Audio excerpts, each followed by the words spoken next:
Assalamualaikum warahmatullahi wabarakatuh, sahabat kalian yang dirahmati Allah. Kita coba melihat tentang diskursus ataupun perang opini ataupun wacana atau apapun ya kaitan dengan rencana pemerintah memberikan insentif kendaraan listrik. Nah, ini seperti dilansir Tempo.co, Ketua MPR RI dukung pemberian insentif kendaraan listrik.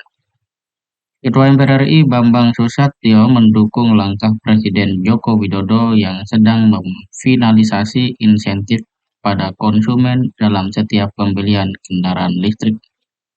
Insentif yang akan diberikan antara lain mobil listrik sebesar 80 juta rupiah, motor listrik baru 8 juta rupiah, mobil listrik hybrid 40 juta rupiah, serta motor konversi listrik 5 juta rupiah. Pemberian insentif serupa juga dilakukan berbagai negara dunia sebagai upaya meningkatkan gairah konsumen untuk segera bermigrasi ke kendaraan listrik, kata Ketua Umum Ikatan Motor Indonesia IMI di Jakarta Sabtu 17 Desember 2022. Nah, sahabat kalian yang dirahmati Allah, rencana pemerintah untuk memberikan subsidi ya kendaraan listrik ini ya, atau insentif kendaraan listrik ini sebenarnya kebijakan yang secara umum itu kita bisa sepakat. Terlebih memang upaya untuk beralih dari bensin ke listrik ini ada tujuan mulia ya, yaitu pengurangan emisi gas dan seterusnya. Akan tetapi, kebijakan ini sepertinya melupakan kebijakan-kebijakan pemerintah sebelumnya yang mana pada BBM, kemudian gas, ya, apalagi yang lain itu seperti disampaikan oleh Said Didu ya, pupuk itu semuanya justru dikurangi ya oleh pemerintah. Subsidi pupuk, BBM, listrik dikurangi tapi subsidi mobil listrik mau dihidupkan, kata Said Didu waktu itu di akun Twitternya sebelum kemudian disuspend oleh Twitter mungkin. Nah, ini menunjukkan bahwa ada sebuah langkah yang mungkin tergesa-gesa atau sebuah keinginan yang kurang memperhatikan aspek lainnya. Dan kalau dilihat dari sisi kemudian mengapa Said Didu itu bertanya kaitan dengan rencana insentif kendaraan listrik, karena itu pasti yang beli motor, mau beli mobil gitu ya, adalah orang-orang yang secara ekonomi ya punya kemampuan. Lalu bagaimana dengan masyarakat kecil misalnya? Soal petani, soal nelayan, dan mereka yang jangankan bicara membeli kendaraan gitu ya, untuk makan sehari-hari saja mereka harus ya mengalami banyak tahapan untuk bisa melaluinya dan tentu saja itu dibutuhkan kerja keras. Nah, sahabat kalian yang dirahmati Allah, argumen yang disampaikan oleh Ketua MPR juga relatif kurang menyentuh apa yang menjadi kondisi masyarakat di Indonesia.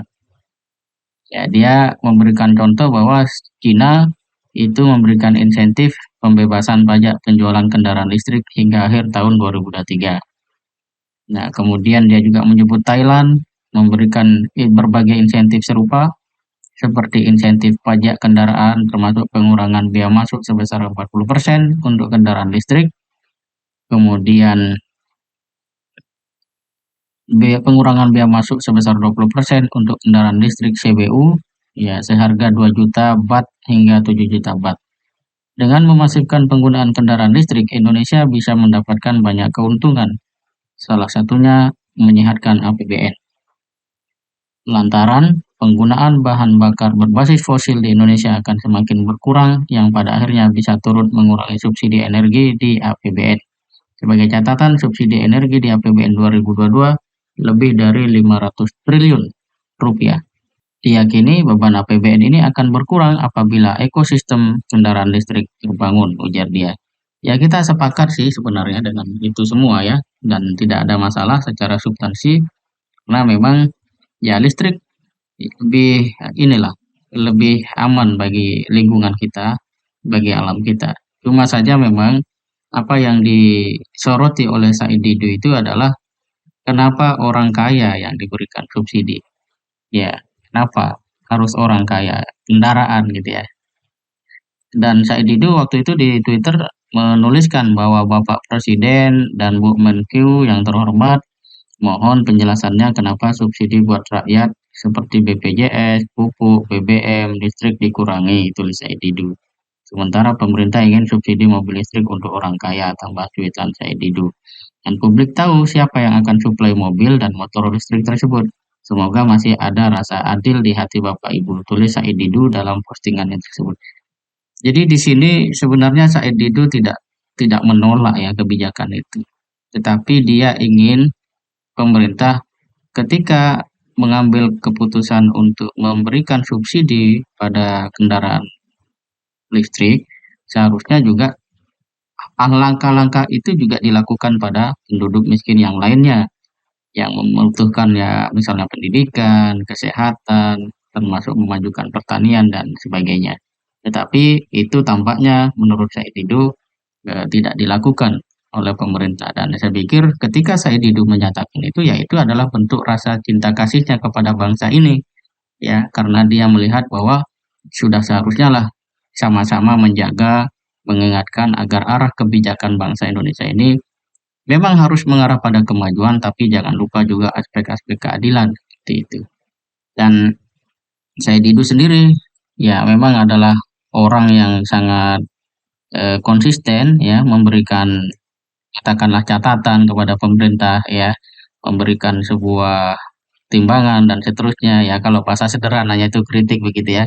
Tetapi harusnya apa yang menjadi opini Said Didu juga penting untuk mendapatkan perhatian dari pemerintah. Secara prinsip ya kita semua sepakat bahwa upaya untuk membangun Indonesia yang bebas atau bersih dari emisi adalah satu keharusan dan keniscayaan. Namun bagaimanapun sebuah kebijakan hendaknya memberikan rasa keadilan pada saat yang sama tidak boleh ada pretensi bermain dari setiap kebijakan yang ditetapkan.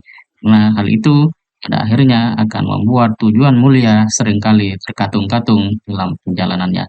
Semoga semua pihak dapat berpikir lebih jernih, berjiwa besar, sehingga kebijakan atau rencana kebijakan tentang insentif kendaraan listrik ini betul-betul memberikan satu arah pembangunan yang lebih baik dengan tetap memberikan perhatian yang memadai sebagaimana ya kalau orang kaya disubsidi maka orang-orang yang belum kaya di Indonesia juga mendapatkan hak-haknya secara adil di bidang ekonomi, kesejahteraan, kesehatan dan seterusnya. Semoga bermanfaat. Assalamualaikum warahmatullahi wabarakatuh.